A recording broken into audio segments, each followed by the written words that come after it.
Rode microphones are the official microphones of BeTerrific. Find out more at rodemic.com.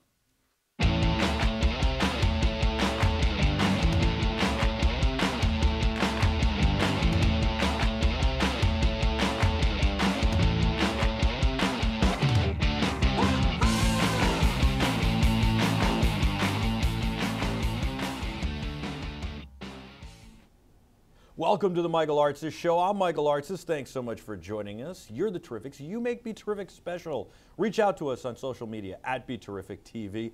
On all social media, of course, you can reach our Facebook page by going to facebook.com/BeTerrificTV.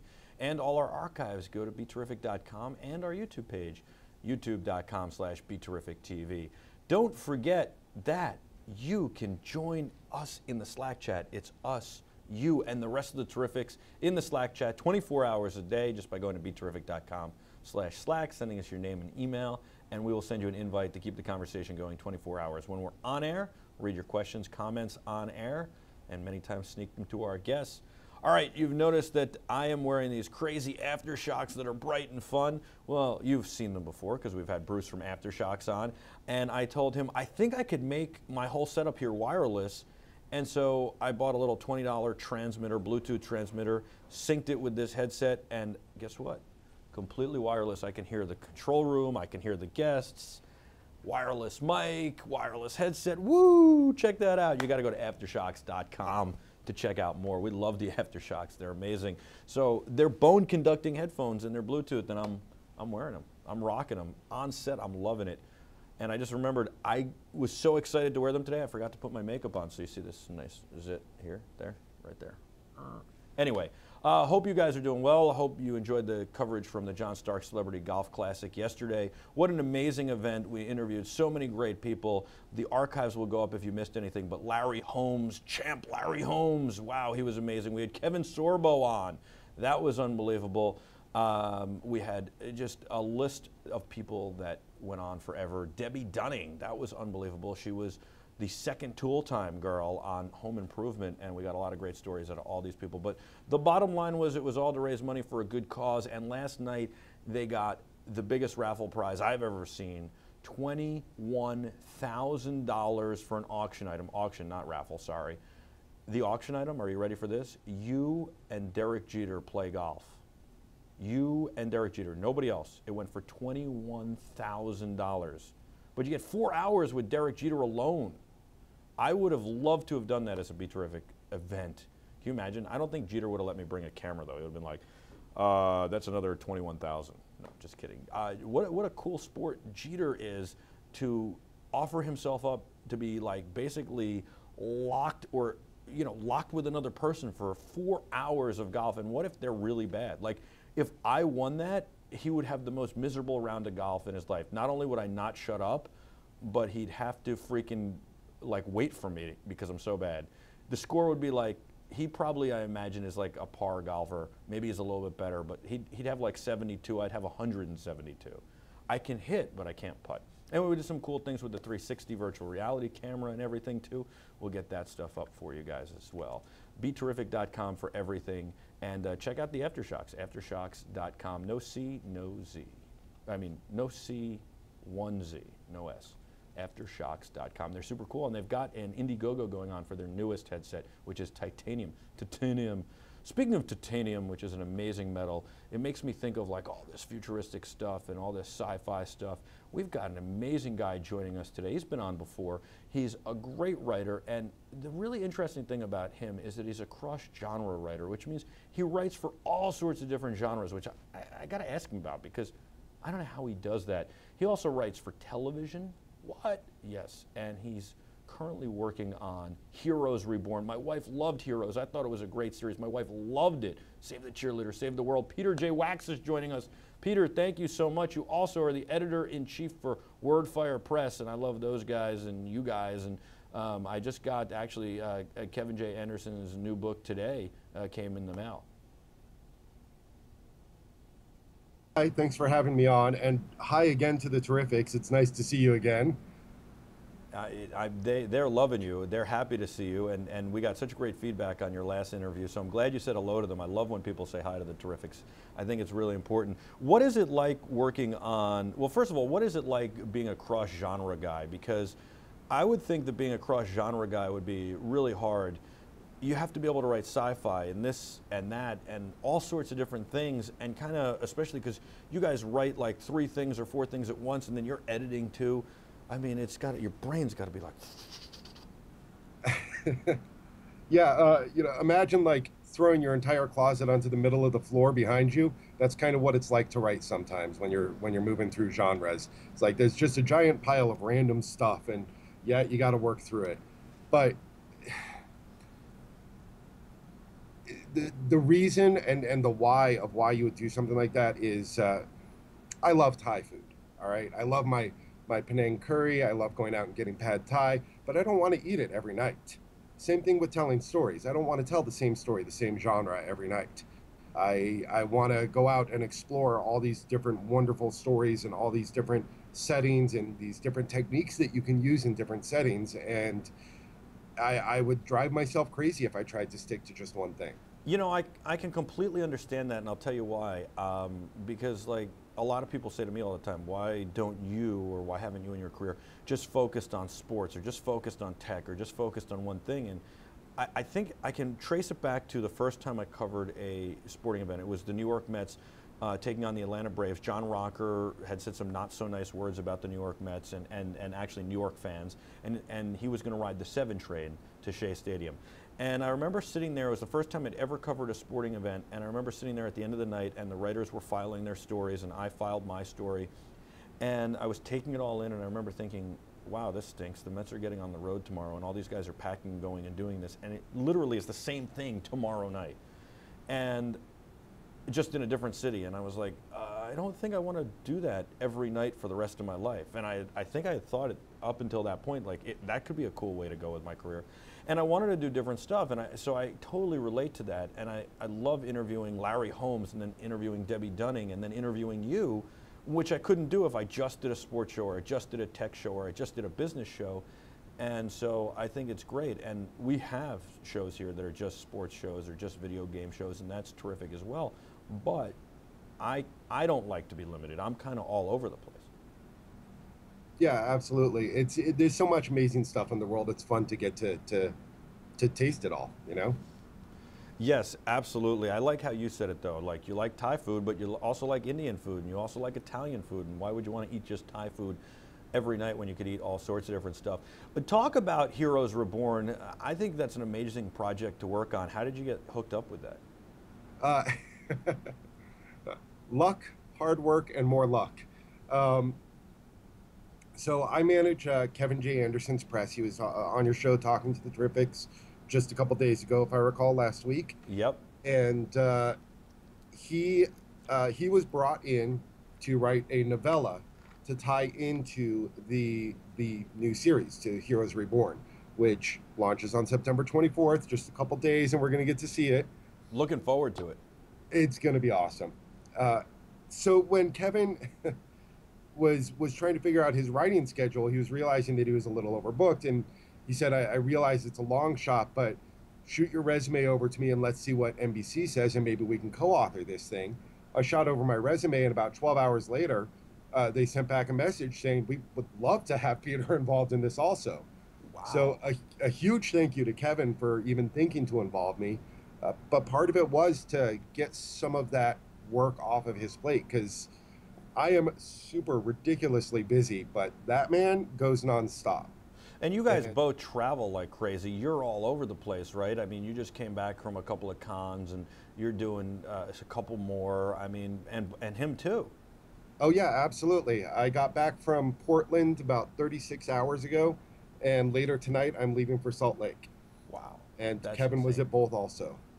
Unbelievable. I thought I traveled a lot, but you guys travel more than really anybody. It's unbelievable. I can't imagine getting that call from NBC. It's got to be not only life-changing, but like you got to be so ecstatic about that, and to work on something like Heroes Reborn, especially, I'm sure you were a fan of the first, Oh, version. absolutely. I loved Heroes. It was, I did a little like a little heart symbol, and I kind of danced in place. I was like, oh my God, I get to write in this universe. And that is part of why it's fun to not only write my original stuff, but to get to work on the tie-ins and get to work on these properties that I geek out about, that I absolutely love. And Heroes, yeah, that is, I religiously watched Heroes, and I was a huge fan, and to get to tie into that, especially Kevin and I are getting to actually create original content with our novella, which is super exciting. You know, get to add some of my thoughts and ideas to this universe. Is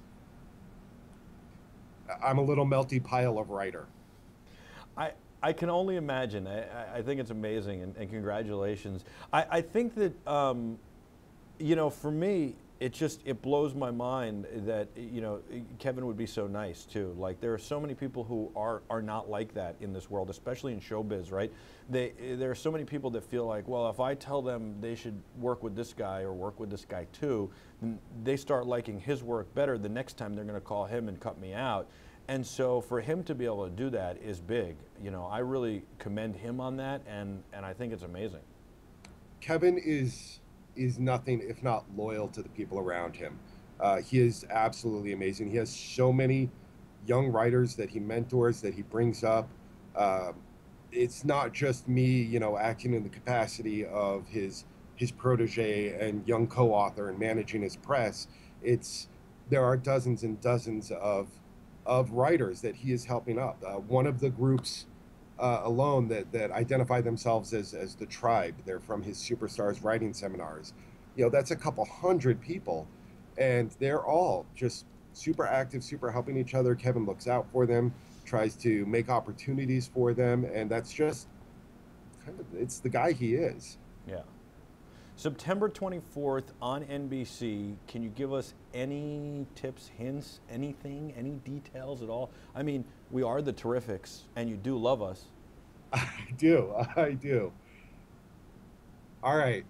There are very fine lines that I have to walk. I am officially allowed to state what has been seen in the press releases and what has been seen in the trailers and what is public knowledge, and that is all. However, I can connect it in ways that other people might not have noticed. So I can tell you that with the staff that has been brought back to the show, it is going to feel like season one of the original series felt. They moved away from the direction that the show went in seasons 2, 3, and 4, and really focused on that ensemble cast of ordinary people trying to deal with extraordinary circumstances. And that was what I always loved about the show, was that. The other things that you can look for, it takes place about a year after there was a big explosion in Odessa, about 5 years after the series 1 ended. And the timeline is consistent. That is something that if you have a very close eye and are watching carefully in the trailers, you will notice the timeline is consistent. So you are going to see some of the people and some of the things that you got prepared for in the original series actually playing out now. But moving back to, again, the new characters and even the original characters who are returning, you're still going to feel that close connection to the people and them being overwhelmed and trying to figure out what the heck to do with this crazy world that they're in. I think the first season was unbelievable. The cast was, I think a lot of them were more unknowns, but were unreal. And were phenomenal, and I think that's part of what made it special. And yes, people related to it, and they related to that these people were going through this hard time accepting that they had extraordinary gifts and all this stuff. And so that's exciting. I certainly enjoyed watching the first season. I thought it was the strongest season. I liked it the best, and I know a lot of other people felt that way. So that's exciting. Janny is in Finland. He's watching, and he wanted to know if you wrote for the Heroes Reborn comics at all. I did not. I was next to Tim Zahn, Kevin Anderson, Keith DeCandido. We did a series of tie-ins. They're novellas that are about 30,000 words. They're going to be published as ebooks throughout the series. And then once the series gets through the 13 episodes, you're going to see a collected volume in print. And each of those other than Kevin and I's tale, they focus on explaining what happened to certain characters. And then you have that springboard forward where Kevin and I are actually introducing a new idea and some new people to the universe. That's pretty cool. Very, very cool. What have you gotten? Did you get a chance to go down to the set at all, or hang out? Have you gotten any cool experiences around this or because of it? Uh, oh, wow. I wish that I had gone to the set. That would have been absolutely amazing. By the time that I was involved in the project, most of the shooting had already happened, and they were kind of doing the revisions and figuring out how it was going to get cut together. The one cool experience I had was the one of the set designer guys, I guess, had gotten a license to actually make combat ready versions of Hero's sword, as had been designed originally on the show, and I got one of those. Wow, look at that. So That's that was pretty. That's pretty impressive. amazing. Yeah, and you've got the one fish, two fish, red fish, blue fish tie hanging in the background.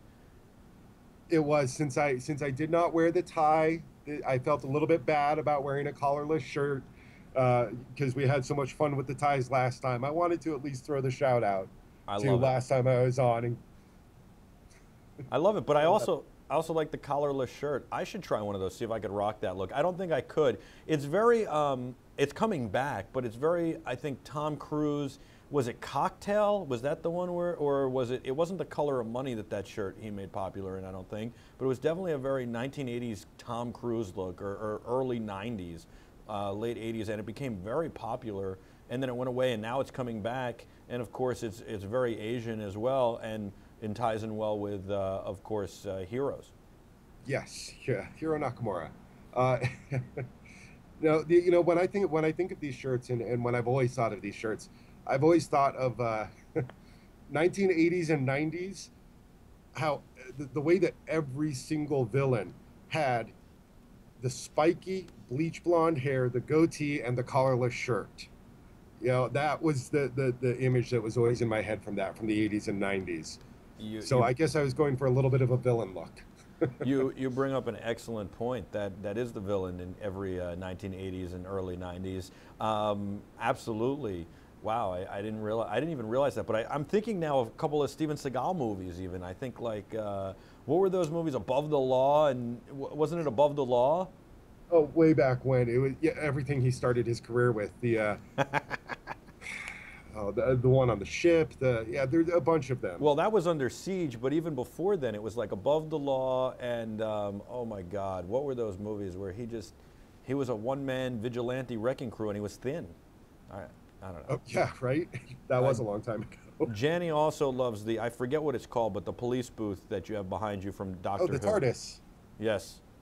What's your ink, by the way? Pardon? What is your ink? Oh. Okay.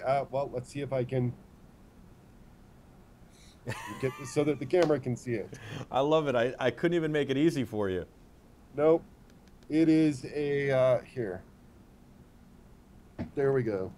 It is a dragon because I am Year of the Dragon, around a fountain pen because before I started using a computer, I wrote in an unlined notebook with a fountain pen while I was growing up. Wow, you wrote with a fountain pen while you were growing up? Yep. That's amazing. When did you actually start using a computer, which is obviously a lot easier? Probably not until I was in my early 20s. Really? And even then, it took some adjustment. Really? Yep. It is. What was it like is writing with faster to use the computer? But you know, even now, Kevin is changing how I write. I've picked up his trick, and I've started recording, walking around with like a little Olympus recorder. I think that is the best way to write. If I ever wrote a book, that's how I would write. I am amazed by how he does it, and I tell people this all the time.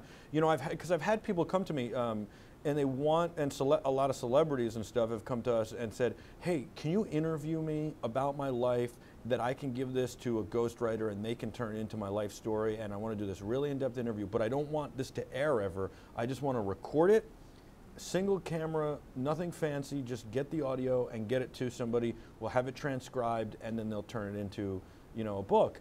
And we've done it for a bunch of people, and I always think like this is such a good idea, but also so silly. And why don't more people write like that? And I always hear writers are always like, shh, but I think that this is a great idea. Well, for fiction writing anyway. I don't know, I haven't tried it with nonfiction, but for fiction writing, there's some very simple math that plays into this. You sitting there typing, as we can see right now, are probably going at about 50 to 70 words a minute. Oh, you're being kind. I'm going like 1 word a minute, and I'm actually looking for this Tom Cruise movie with the collar, which is ridiculous because it's Rain Man. I guarantee it's Rain Man. Hold on a second. It's not Rain Man.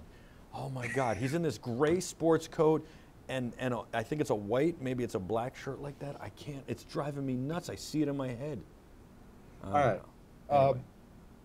Well, it is simple math on the recording, because it's a lot faster, and it is a way to move forward and increase your speed in writing. If I write at 25 words a minute, which is fairly slow, and I sit down for 8 hours, which is the average work day, and I just slowly work through writing, I'm going to end up with about 10,000 words or so. I'll then have to go back and edit them, things like that. The natural dictation that I am speaking with right now is over 10,000 words an hour. Wow. So it's a huge leap creatively to try and tell a story that fast and actually have it play out on the page. Well, I'm not a good writer because I am very passionate, I write well, but I'm not good at punctuation. So number one, that would take my punctuation out and spelling out of the issue, because I'd have an editor and I'd have somebody transcribing it. Number two, my thought process is much more verbal, and I'm much better when I have to slow down to actually write things. I lose some train of thought and I lose some of the good stuff. I'm very good like right off the top of my head, obviously, so I'm not beating my own drum or being cocky by saying that, but I'm just saying that that's the way I work best, and I think it's a great way. And so then, like, I've told a few people about this and they've been blown away. I just think it's phenomenal. It is, and you keyed in on exactly right there what you said. That's what an editor's for. Grammar, punctuation, don't worry, that's what an editor is for. A lot of times when you're writing, especially in fiction, the one place where the editorial stuff gets in the way is that you have to take several sweeps, several drafts of what you're working on and try and apply that yourself to improve the quality. Your first draft is always, it's a quick sketch. You're just getting the shape onto the page. After that, you have to start to polish and chisel and all of that wonderful stuff. That's where the actual work in writing comes in. I also, I completely hear that, but I also love how Kevin walks. He takes a walk and does it. He does it here, he does it there, and you can be anywhere, and you don't have to be locked to a computer, in my mind. I think that's phenomenal. We got to take a quick break. You got a few more minutes? You want to stick with us through the break? Absolutely. Excellent. That's Peter J. Wacks. We'll be back in a few minutes right after this. Don't go anywhere. You're the Terrifics. You make BeTerrific special.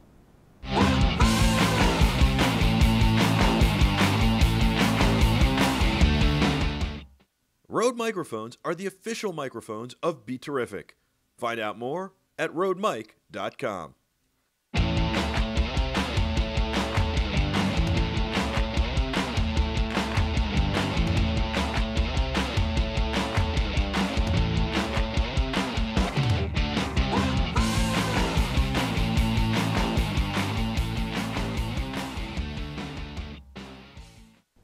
Welcome back to the Michael Artsis Show. I'm Michael Artsis. Thanks so much for joining us. You're the Terrifics. You make BeTerrific special. You can reach us on all social media at BeTerrific TV. And of course, I've got Peter J. Wacks on Skype. We've been talking for a little while. It is Tom Cruise. What was that, 1987 maybe, 1990? I'm going to look up the year now of the movie, but it is Cocktail, the illustrated poster. Peter, it's 1988, and your Google foo, your ability to Google, figured that out. You figured it out in the commercial break. We were both working on it, and you found it. It's the collarless shirt, Tom Cruise, and it's the movie. But it wasn't really a collarless shirt. The illustrated one is collarless. The real photo is collared, and it sparks a whole 1990s culture of people wearing collarless shirts for like a fraud. That's amazing. Yeah, I never really grew up. See, that's why I like this stuff. Well, it's cool. You don't have to wear a tie. It looks great. Thank you. And I like that you do it in you did it in a different color. I like that a lot. We have some questions from the Terrifics. So Janny is in Finland, and he wanted to know if the comic series or the short stories or the other things, if they were all put together to enhance this experience and go listen to me, go deeper on heroes. That is absolutely correct. The plan that NBC and the writing team came up with was really fantastic for building an expanded universe. So the comics, the novellas that we're working on, they don't just retell episodes. Instead, they go into the side stories and into what happened in between and the two series and between the episodes and some of the smaller characters, things that are inferred but that you don't necessarily get to see. And by building all of those, it does allow the fans to go a lot deeper into the universe and get to know everybody better and see more of how all of these things are happening behind the scenes. It's actually one of my favorite parts of writing this has been getting to read the stuff that other people are working on and getting to read the scripts and see all of these things, because I'm diving so far into this universe, and I get to see so much more than I just see sitting there at the TV and watching the episode. It must be cool knowing it before other people know it, before they watch it on TV. Do you get to watch some of the cuts of the episodes? It's no, I don't get to see the cutscenes. I do get to read them because there's different iterations of the scripts that come through as you start to figure out what the polished product is going to look like, the final version of the story. But it is cool to know it ahead of time. It's also really crazy because I want nothing so much as to just geek out with my friends and talk about it, and I can't. Now, what about the idea that some people say when you do stuff like this, it takes away the conversation about the show. It takes away the water cooler because those details that you might be talking about, that you might be arguing about, get filled in. Whereas I say that conversely, it gives you more to talk about because now you can talk about stuff in detail and actually know and kind of, as you said, geek out even more. Yeah, there is, I can understand the people who would feel that, but if you run out of water cooler topics in a universe like this, then the universe has been poorly presented. The details that we're filling in, they don't kill those conversations because now you have the answers. Instead, what they do is open up whole other paths. It's like a giant labyrinth, and originally you got to see the center, and maybe now with what we're doing, you get to see the walls, but there's all the stuff in between and the geography beyond it. There's so much in this universe to talk about and to try and figure out. It's awesome. It is pretty cool. CJ wanted to know if it's hard writing with, in his mind, and maybe this is true, with confines. So when you write your own book or your own story, you kind of can make up the story as you go. You have kind of limitless boundaries. But with a television series, and I guess you've written for a lot of different kinds of things, comic books and all that stuff, so you have had boundaries. But is it harder writing, especially for a television series where the boundaries kind of are presented there and you can't, or maybe you can? So he wanted to know, are the boundaries harder because of the television series? I don't really feel that they are. If you are sitting down to tell the best story that you can, you always have a set of rules. And those set of rules create the world that you're working in. In a way, in this particular case, with something like Heroes, the rules have already been created. I don't get to alter or change those rules. But it's no different than working within the confines of a universe that I created, because once I've created that universe, those rules stay the same. And I need to be true to the stories that are told in my universe or in this other person's universe. It doesn't matter. It's the same thing to me. Right. That makes a lot of sense. So what else are you working on these days? I know we've been talking about Heroes Reborn a lot. It comes out September 24th on NBC. And when do the novellas come out? The novellas are spaced throughout. You can look up Bastille or look on the Heroes sites. There's some great Twitter groups. There's a podcast called Primatech Files out there on Twitter. They're all sending out announcements. Take a look at those things and you'll be able to see the specific dates. The first of the novellas actually, I believe, launches next week with with the TV series, and then it's spaced throughout. Very cool. What else have you And been working on? if I remember correctly, we're fifth or sixth in line. It shouldn't be until fairly late in the series that you see the one that Kevin and I wrote, because even though it's new, there are some interesting things about what happens between the two series that we got to play with. If you go to nbc.com/heroes-reborn, you'll find all this stuff that you're talking about and where you can get it and everything. Of course, it's in, it already says it's in the iTunes bookstore and Amazon and all that stuff, as well as a ton of other places. Plus, you can find out a lot on the Heroes Reborn app, both in on Google Play and in the Apple Store. So what else have you been working on? Oh, I have two comics that I can't really talk about a lot right now that you will know soon. I promise. I just had a Victoriana mystery piece release. It's in pre-release right now. You can pre-order on Amazon. It's called the Dandy Boy Mysteries. That's an original universe written with a friend of mine up in the Pacific Northwest, J.R. Boyette. And we came up with this idea to kind of combine the old Jonathan Polidori, Lord Byron, Mary Shelley styles with something that could show off a kind of Cthulhu universe. On top of that, in a couple more weeks, I have part 2 of my epic fantasy written with Mark Ryan releasing. Big announcement is that I have a historical alternate history fantasy starting to release next year with Kevin, with Eric Flint, Eitan Collin, Walter Hunt.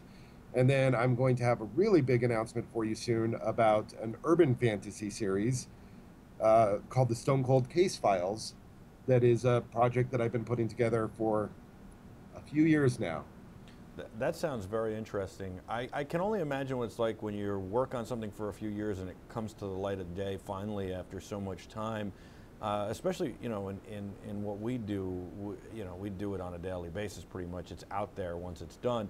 If it takes us 3 or 4 weeks to edit a segment or something, it's out there relatively soon, 3 or 4 weeks. So it must be really interesting and satisfying to have something that you've done work on for several years come to the light of day. It sounds really interesting. It's super cool. Do you have any downtime at all? When I started writing, I realized that there was writing, personal life, and sleep. I could choose 2, but not 3 of those things. So, yeah, I discarded sleep. Yeah. And instead I get a little bit of downtime. But even in your downtime, when you're a writer, I'm sitting watching or rewatching, whatever. Right now I'm rewatching The Office. Absolutely love it. Wonderful, funny, just unwinds me when I'm stressed out. And even so, characters will say things in what I'm watching, and all of a sudden it'll key in and I'll be like, oh God, I have to go write. I just thought of something. And off I go, Wow. I don't know that there's any such thing as downtime. Yeah. There's times that you force yourself to not be typing. How about that? I romanticize about downtime. I feel your pain. I think Adam and I were talking yesterday, we were at the golf classic, and I used to play golf and I haven't played in a long time, and he's like, hey, I'd love to get back into golf. I was like, yeah, I'd love to have 4 hours in my day to do nothing but hit a ball. But on the other hand, I romanticize about it. I'm like, oh, it'd be nice to just put on some jazz music and kick back with a book, or it'd be great to be able to play video games for 4 hours, or, play with these revs even for 4 hours. I play with them for 20 minutes and I'm like, oh my God, I got to go do work, or I got to do this. And, it's very funny. Have you seen these things, by the way? They're so futuristic and cool. These are called the revs from WowWee, and you get 2 in a pack, and they're amazing because they're taking remote control cars. Did you play with remote control cars as a kid? I did all the time. Oh yeah. Okay. And boats. So this is taking remote control cars, mixing it with video games. So basically, this is a remote control car. You control with your device, your connected device like a iPhone or an Android phone or whatever. And then you can play your friends with their cars. And you have virtual guns. And there are ramps that they'll sell you, and you can jump and do all this stuff. You can also physically crash into the person to do damage. Now, let's say you have 10 friends over, you can each have your cars going, right? And you can compete or you can team up. And then let's say you're just by yourself, but you've got 2 cars or 3 cars or 4 cars. You can set multiple cars to AI, artificial intelligence, and they will battle you. Yeah. So it's Car Wars as an app with toys attached. That's spectacular. Wow. It really is. And it's the first time I've said, wow, Google Glass would be amazing for this, because I could get a heads-up display of like my strength and my guns, my weapons, and all sorts of stuff, but still be playing. Like, this is the first time I'm like, I want Google Glass or some kind of heads-up display on my glasses like that, because how cool would that be? Oh yeah, I love it. We live in the future. We do. Yeah. We got lucky, you know. We get to do all the things we watched in movies when we were kids. Well, and the interesting, you're so right, and the interesting thing is that I don't think have to grow up anymore. Like, we have to grow up and pay bills and do things, but the reality is we get to have fun. I mean, our parents couldn't wear sneakers to work. Check these bad boys out, right?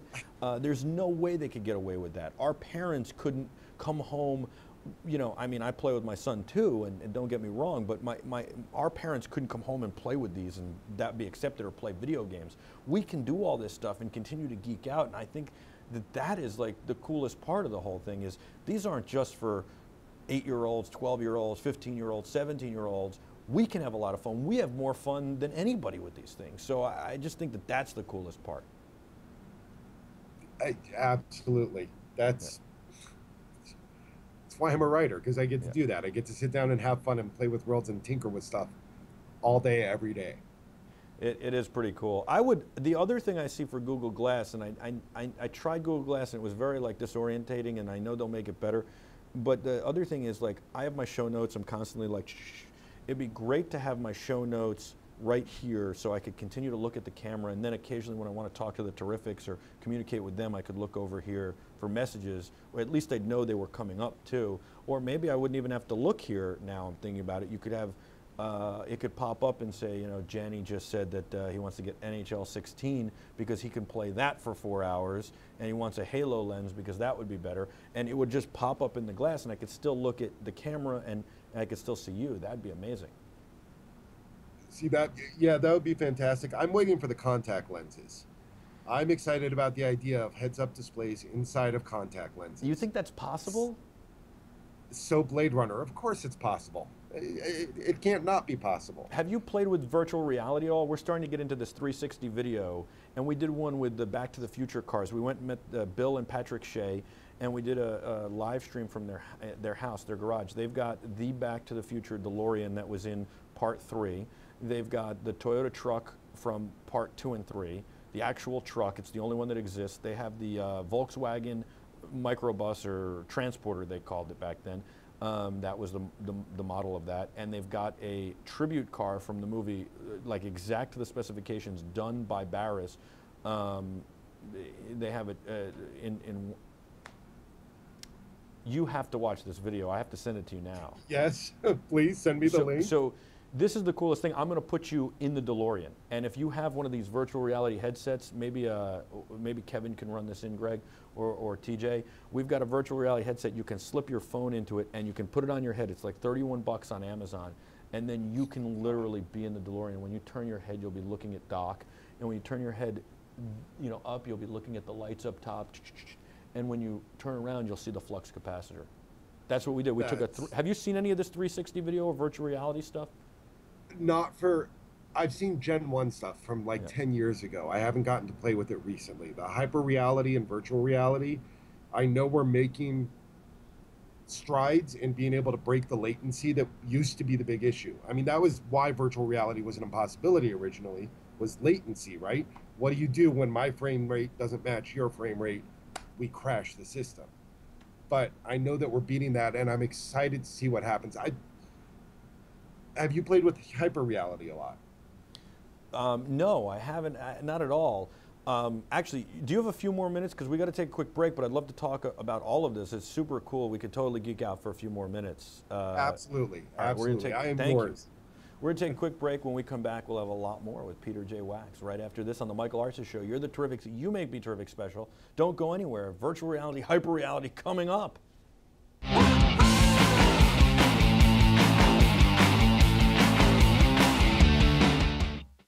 Rode microphones are the official microphones of BeTerrific. Find out more at rodemic.com.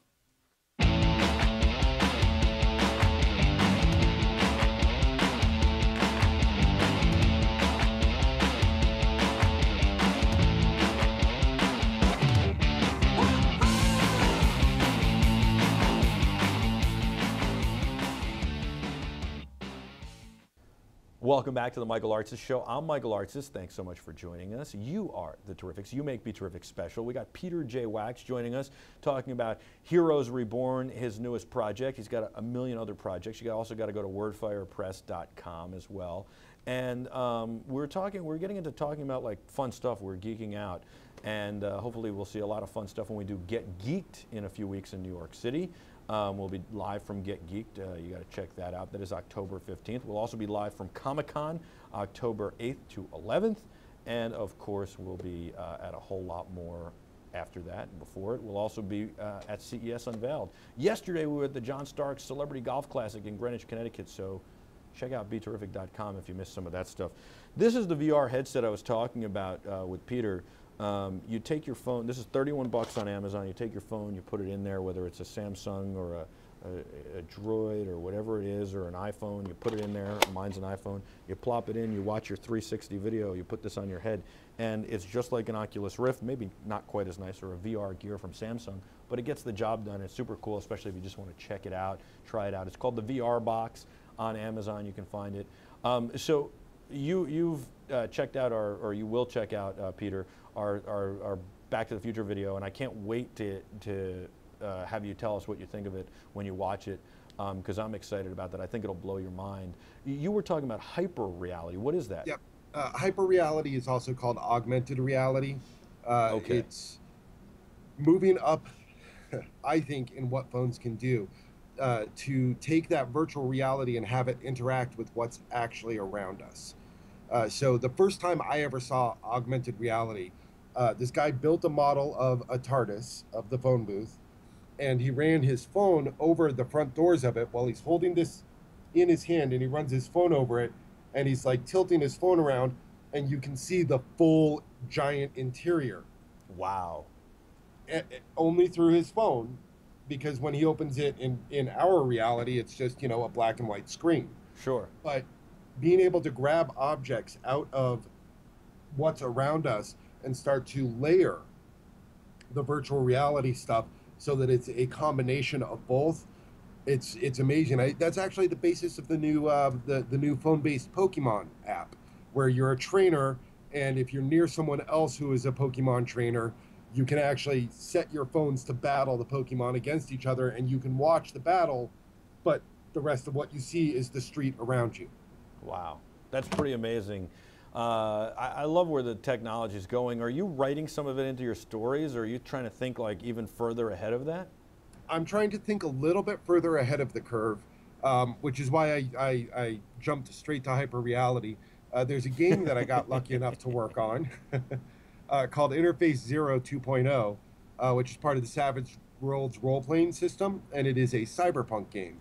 And I am just finishing my polishing touches on the novel for that game, and that's called Solar Singularity. And so I'm thinking decades into the future about what it will be like to have microchips in your eyes, to be, you know, what about at the point that you start having chips in your eyes and things that can, Google Glasses even, that can grab objects and start to layer new messages onto you.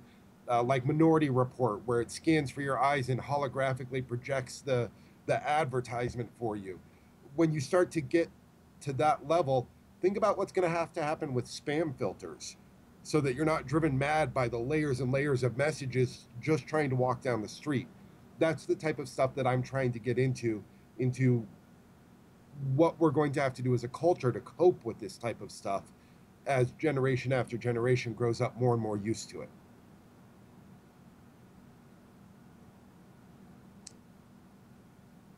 I lost sound. Yeah, your microphone.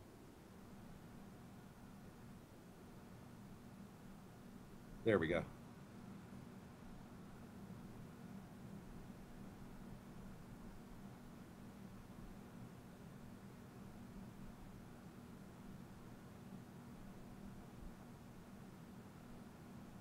I know you changed the batteries right before the show.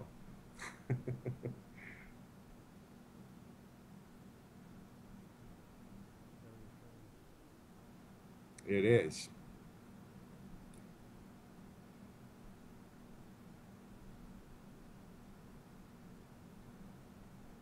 Greg, can you hear me? We can now. Wow. I don't know what happened. We've got this wonderful Rode wireless mic. It was working great. It works great. Now that I just dropped it on the floor, it might not work so great. I actually just think I just cracked the door open. But, oh yeah, I definitely did some damage now, but I don't know what happened before. It was on, and then it just shut off. We'll have to check that out after the show.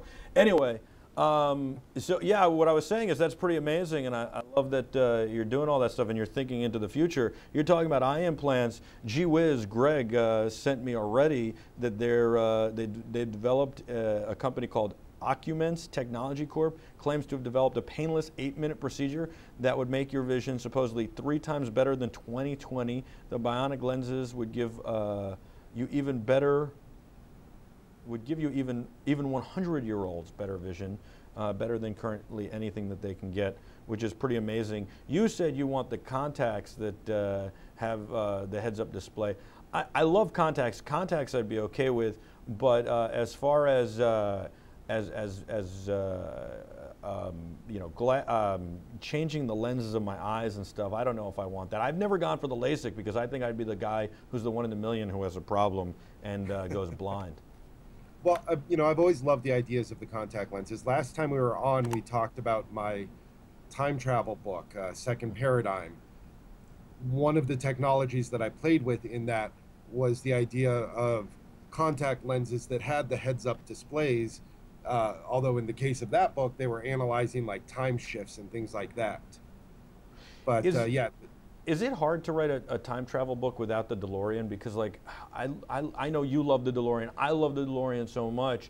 I can't imagine writing a time travel book without including the DeLorean. Like, I'd be like, but then you're just plagiarizing or copying or whatever. And just to me, it's not as fun. The DeLorean made time travel fun, more fun. It did make it a lot of fun. I've been playing with a lot of different things. I have a bunch of time travel short stories out there with different techniques and types of time travel. It's, you know, you had the red phone booth in Bill and Ted. You have the TARDIS with Doctor Who. You have the DeLorean. Sometimes there are these iconic things that just grab us by the heart and make us go, yes, I am so in. And sometimes you have to try and do that with the characters, which is what I try and do with my stories. Well, you always do a great job with that for sure. What I think virtual reality will be amazing for is like you could put on one of these headsets, I could put on one of these headsets, we can attend a Billy Joel concert together. We're actually at the concert, you're wherever you are, I'm wherever I am, I can turn to my right and there you are, you turn to your left, there I am. We can have a full dialogue, we can experience in an immersive experience the whole concert, and maybe even we're in the same room sometimes, right? But it's not a singular, very solo thing. It's a social experience then that we're immersed in. Then I think it'll be so cool. You turn around, there's concert goers behind you. You turn around, you look forward, there's concert goers in front of you. And maybe even it's a ticketing system. So the closer I am to the stage is how much I paid to watch that, or participate, and we all think it's going to be free, but it can't be free because you have to pay for it somehow. And if you're not going to attend the concert physically, you gotta make it work. So I'm thinking like, but that would be cool because then you could get like the nosebleed still, and I don't know. I think it'd be a whole cool experience. I think so too, and I think that as we go more and more into our phones, and you see more and more people walking down the street like this, it is going to be key to our society to have some sort of virtual interaction that uses our eyes, at least until we, hit the Scotty and Kirk era and have transporters, so we don't have to worry about, driving 45 minutes to see a friend or a couple hours or whatever. I'm waiting for the transporter. That would be amazing. I got to tell you, the eye tracking in this thing is amazing. When you pair it with an app, there are a lot of different apps in the iTunes store. When you pair it with an app, the eye tracking is unbelievable. I had no idea that you could track my eyes like that. I've seen some interesting ideas on the the virtual side. The idea of doing like a virtual open house so that you can walk through different places that you want to take a look at buying, like realtors. There's all sorts of random, weird, tiny little things that we aren't even thinking about that are just going to become commonplace. Yes, so true, so true. It is so exciting. Like, I think this is the best time period to live. People always say, like, I always hear people say, like, oh, I wish I lived in the 30s or the 20s, or people say, I wish I lived 40 years from now. To me, this is the most exciting time. I am thrilled that we live in this time. I absolutely agree. I think that tomorrow is always the best time period to live in, and luckily, in this era, we're living in tomorrow today. Yes, we are. All right, Peter, I know you've got to go. You're on your way to Salt Lake City. Thanks so much for your time. I've got to go. That's the end of the show. We've got Gaming On coming up next with TJ and the Gee Whiz Kid. And, of course, we'll be back tomorrow with a whole lot more. We also have a League of Our Own tonight at 9 p.m. Next week, it'll be back to its regular scheduled time of 7:30 p.m. That is a League of Our Own, and that'll be tonight at 9 p.m. Guys, stay tuned for Gaming On. It'll be on in just a few minutes. I'm Michael Artsis. This is the Michael Artsis Show. I got to thank Peter J. Wacks for coming on. He did an amazing job. We got to have him on again soon. And you guys, the Terrifics, for watching, as well as Greg, who works so diligently behind the scenes. Until next time, be terrific.